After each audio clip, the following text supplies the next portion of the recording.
চট্টগ্রামে স্বাগতম।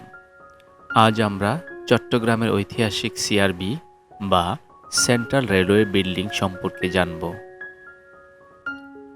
1872 সালে ব্রিটিশ শাসনামলে নির্মিত এই ভবনটি চট্টগ্রামের অন্যতম পুরনো স্থাপনা।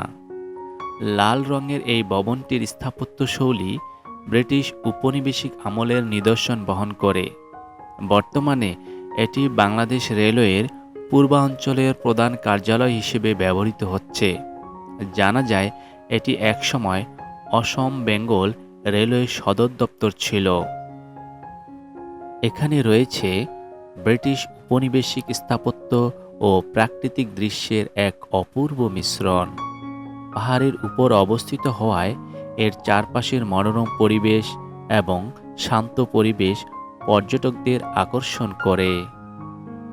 সিআরবি এলাকা চট্টগ্রামের ফুসফুস হিসেবেও পরিচিত। এখানে রয়েছে শতবর্ষী শিরীষ গাছের সারি, যা স্থানীয়দের জন্য একটি প্রাকৃতিক আশ্রয়স্থল।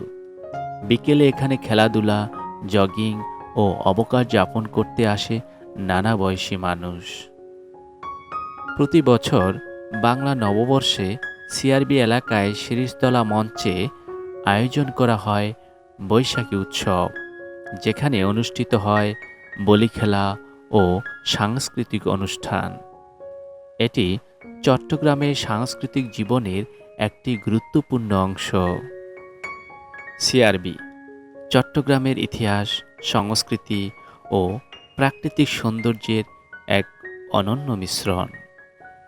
আপনি যদি চট্টগ্রামে ঘুরতে আসেন, তবে অবশ্যই সময় বের করে চলে আসুন চট্টগ্রামের ঐতিহাসিক সিআরবি, যেখানে ইতিহাস, সংস্কৃতি ও প্রাকৃতিক সৌন্দর্যের এক অপূর্ব সমন্বয় খুঁজে পাবেন।